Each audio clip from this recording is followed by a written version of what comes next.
Hey, what's up guys, another video here. So today I want to talk about goals and benchmarks. So it's really important in your life to set goals in terms of whatever you do. So that can be personal, financial, or whatnot. So let me give you two examples that are fairly concrete.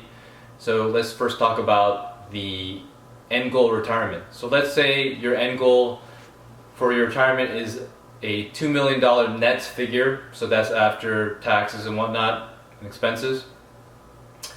That you want to have your long-term goal, your overarching goal of $2 million, but you need to set small incremental goals along the way. So before you hit 2 million, you need to first do 10,000, then 100,000, then increments of 100,000 to a million, then you want to set your sights on the next million, okay?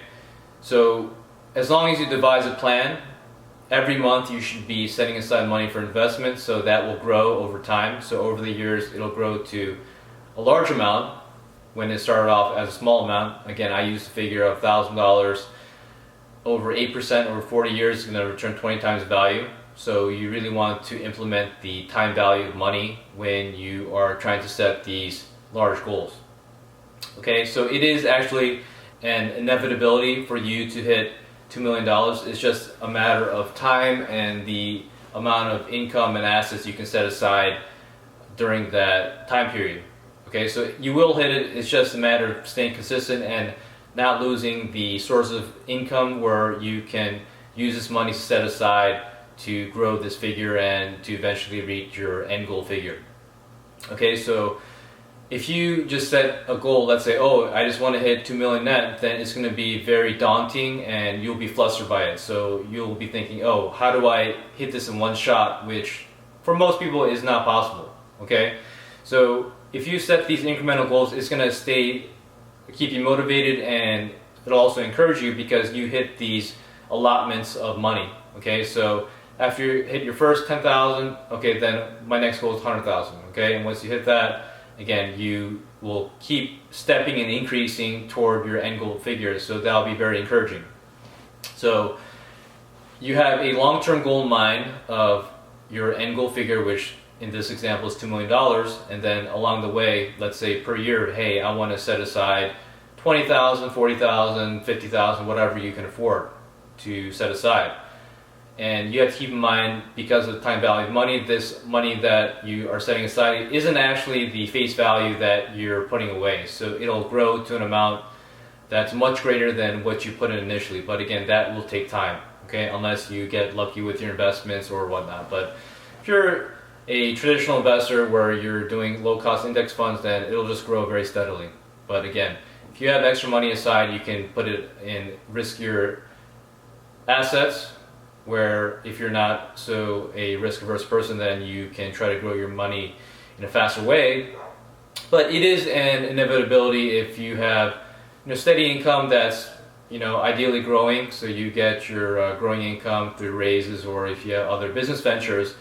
And it is inevitability, but again, you just want to stay the course and you want to hit those incremental goals, again, just from the motivation and the standpoint where you can quote-unquote divide and conquer, and you have your small goals, and then eventually it'll reach that very large goal that you had in mind the whole time. But again, you want to break it up by pieces where it can become more manageable to reach that goal. And the second example I want to put for this, the goals and benchmarks, is lifting. So obviously you guys know I'm a power lifter, and for me, at the beginning, when your gains are very quick and often, you are going to be kind of almost taking it for granted. But again, you shouldn't, because the human body has limitations, especially if you're staying within a weight class.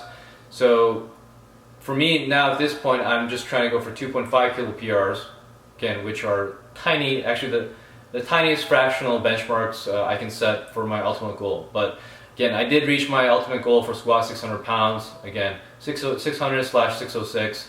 So 606 is still in my goal list, but again, it was very incremental throughout the process. So obviously I first want to hit the 400, and then the 500, then the 551, then the 584, then the 600. So it was incremental in that sense. Okay, so I always had this goal in mind ever since I started lifting. I wanted to break that 600 plateau, But I had to go through all these steps beforehand, and it required a lot of competition. So some people are very gifted and they hit their numbers very quickly, but for me, I really had to set a yearly benchmark I wanted to hit. And some years I didn't make any progress, so it's really hard to stick through and commit to the process of trying to hit this end goal number. But as long as you encounter it in a very incremental way and you set these small goals in the meantime, where again, squatting 600 at my weight class is a pretty daunting task, but if you said, hey, I'm going to do 5 kilos here more, 2.5 kilos here and there, then eventually it's going to reach to a point, as long as you stay healthy, this final end goal figure. Okay, so of course you want to set your end goal number, but you're going to have to take a lot of small steps before you get there, and in that way it's going to be less daunting, and in that way you're going to be approaching the goal in mind with more enthusiasm, because you know you're making this objective progress along the way. So just to recap, again, you want to have a big end goal in mind, okay? So you want to reach for the stars in that respect, but along the way you want to hit these small incremental goals, and as long as you hit them, they're indicators of progress and you won't feel discouraged along the way. So that's it, guys. Stay tuned for the next video.